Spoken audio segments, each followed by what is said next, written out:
Brain box. This isn't super dramatic or anything, but it happened earlier today, and I'm still laughing about it. I was working as a cashier today and this morning, a couple came into the store arguing. Their conversation went much like this. What were you thinking? Tim, you told me to get the biggest one. How was I supposed to know you didn't actually want the biggest one if you had told me the opposite? We have an 80-pound dog, not a horse. I was already intrigued, but I waited for them to approach me at the register. The husband looked sheepish, but the wife just looked very done with life. Apparently, the guy's wife had told him the previous night to get the biggest bowl they have, and so he had done exactly that. He had found the biggest bowl in the whole store, which is absolutely gigantic. This thing could literally be used to bathe a small child, and could even be used to hold Olympic swimming tryouts. Okay, the second statement is obviously an exaggeration, but seriously, this thing was impractically large. The husband was visibly quite pleased with himself, and was having a hard time controlling his grin, but his wife apparently hadn't found the joke nearly as funny as the husband and I did, because the reason they were in today was to return this bowl and exchange it for a smaller one. Not the story of a lifetime, but it sure made my day. Kid didn't like it? Not my problem. So this is not my first post and the first time I actually share this story. Sorry if it is a little short, but you know, it's not a perfect story. So at this point I must have been around 11 or 12, so I was just a naive little kid. I was with my friend, N, and my little brother, and dad. So you see, we live in the little British territory of Gibraltar, so it's not hard at all to find trouble. Enter Wild Egg. Me and N had just bought some Bean Boozled jelly beans, which, if you don't know what they are basically just jelly beans with one of two flavors that can be awful, for instance vomit, or good, for instance blueberry.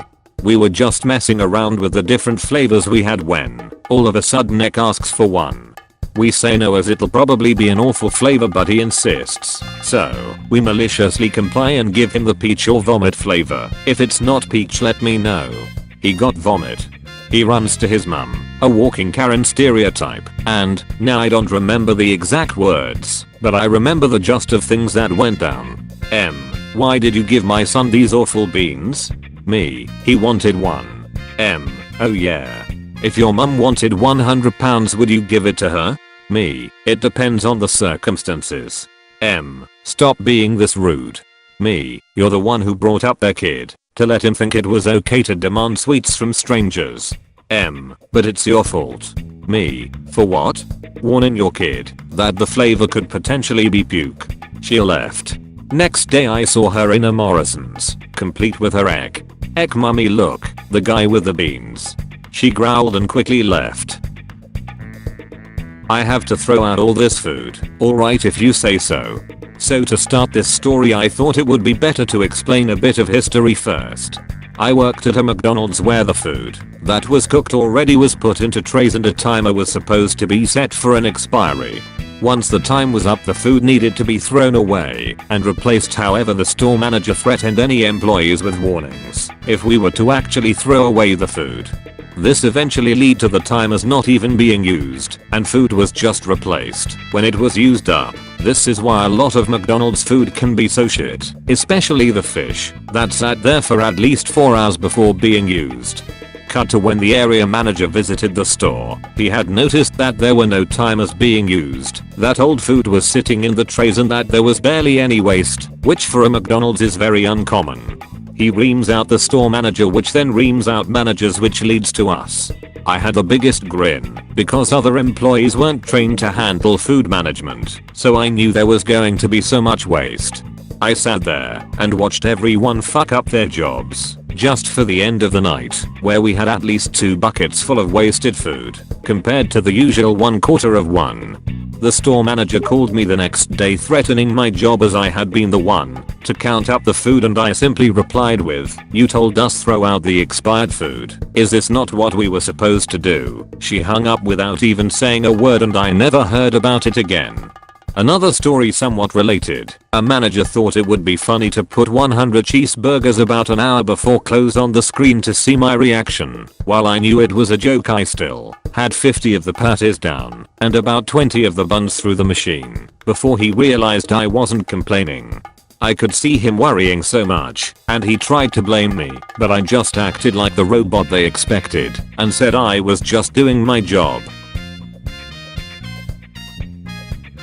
My sister always asks for my help in actions she cold done herself.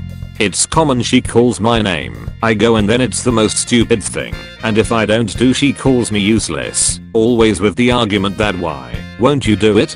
This works because I simply prefer doing than discussing. I'll get stressed for nothing, but a while ago I decided I could improve my actions. Today she yells from the other room. "Huh, could you lower the cloth this line?"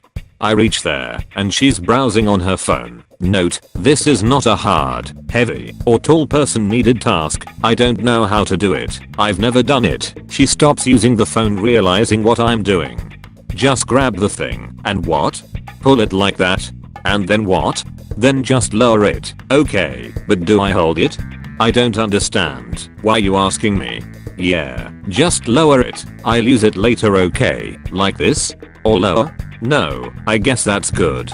You could say I still did the task, but every time I can I will make her waste just as much time as I have to as well. Hopefully she will realize it's best for her to do than to ask me if it's a mundane thing. McDonald's MC of Yesteryear. So going back about 30 years, I went into a McD's and ordered a double bacon cheeseburger. Back then they came with lettuce, tomato, onions, mustard, ketchup and all the fixins. Well, I hated the fixins. I always ordered plain. Plain as in no fixins or condiments. Working at this McD's was one of the bullies who always picked on me in high school. I ordered a plain bacon double cheeseburger. I got a burger with just one patty and nothing else. Literally just a bun and a patty. I complained and was told this is exactly what I asked for. I asked for plain, and they gave me plain. I said I wanted a bacon double cheeseburger, that is 2 patties, bacon, and cheese. Plain meant no fixins. Looking back it is kinda funny, but at the time it was yet another asshole move by a bully trying to push his superiority over me. Come to think of it, I have no idea how to properly spell fixins. Bookstore plus removers for Halloween. So as always not sure if this is malicious compliance, but it's a fun story. The setting, Halloween in a bookshop / newsagents in Ireland circa 2006/08. Characters. Me equals me, customer equals customer, little girl equals little girl, assistant manager equals assistant manager. Bit of legal backstory. I used to work in a video shop, so we had to know the legalities with selling or renting videos to minors or we'd get hit with a massive fine. Story, The Irish Sun, a red top tabloid had been doing a promo this week. Every copy sold the person would get a free DVD. Flowers in the Attic, Hellraiser, Evil Dead Hellraiser sequel, etc. A little girl comes up about 5 or 6 and buys the paper. Can I get the DVD please? It was the original Evil Dead. Sorry, this movie is only for adults, we can't give it to you. Okay, D, and she skips, hops and jumps away. I go back to the queue, when with the Karen haircut, a woman comes barreling in. I'm at the till closest to the entrance right beside the lotto machine. My assistant manager had just come up to do the cash on this. Customer, my daughter paid for this newspaper and you refuse to give her the DVD she paid for.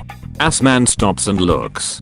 Me, ah yes, that's right, the movie today is The Evil Dead. It's rated 18, and it's illegal for me to give it to a minor as the shop, and I would be liable for distributing this material for up to 20,000 euros. I felt that a movie where a tree rapes a woman and has all manner of gore and violence may not be suitable for a young child, but I can give it to you if you like. The customer's mouth dropped like that Pikachu meme and the color went from her face in shock. Customer, oh, I didn't realize. That's quite alright then, thank you. Assman giggled, and she went back to the lotto machine. TL, doctor, little girl wanted a movie where a woman is raped by a tree. Now you want to read the whole lot, don't ya?